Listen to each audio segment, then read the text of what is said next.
হেই beautiful people, কেমন আছেন সবাই? প্রেগনেন্ট হয়ে আমি টোকিও ওয়ার্ল্ডে শাড়ি পরে গিয়েছিলাম অ্যান্ড প্রতিটা রাইডেও উঠেছি। তো শাড়ি পরে প্রেগনেন্ট হয়ে কীভাবে সারভাইভ করছি তা নিয়েই থাকছে আজকের ভিডিও।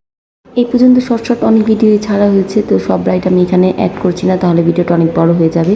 তো এটা ছিল একটা, যদিও আমি গেমের জিও বুঝি না, কখনো ফোনে গেম খেলি না, কিন্তু স্বামী জান যেহেতু বলছে তো ট্রাই করতেছিলাম, যা পারতেছিলাম তাই করতেছিলাম।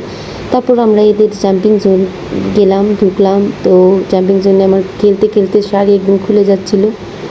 তো এই আর কি কোনো রকম খেলতেছিলাম। আর আমি সাজেস্ট করব যে শাড়ি পরে কেউ যায়েন না।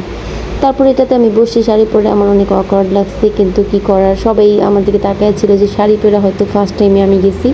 আর আমি বলবো প্রেগনেন্সিতে কেউ এরকম ভুল করবেন না, প্রেগনেন্সিতে অনেক মানুষ রিস্ক থাকে। তো আমার এই বিয়ার পরার পর আমার পুরো ভাইব্রেট করতেছিল, শরীর ভয় লাগতেছিল, কিন্তু তাও আমি এনজয় করতেছিলাম। যদি আমার 1 মান্থ প্লাস ছিল প্রেগনেন্সির। তো এই বিয়ারটা পরার পর আমি অনেক ভয় পাচ্ছিলাম যে আমি পরে যাব, তাও কোনো রকম খেলছি, অনেক এনজয় করছি বলার বাইরে। শাড়ি পরে আমার ততটুকু মানে আনকমফোর্টেবল মনে হয়নি, কিন্তু আর আমি সবগুলো রাইড ট্রাই করতে পারছি শাড়ি পরে, সেটা আমার প্রবলেম হয়নি। আমি একটু ভয়ে ছিলাম যে যেহেতু প্রেগনেন্ট, আল্লাহ না করুক কিছু না হয়, আল্লাহর রহমতে কিছু হয়নি। আমার বেবি মাশাআল্লাহ ভালোভাবে পৃথিবীতে আসছে।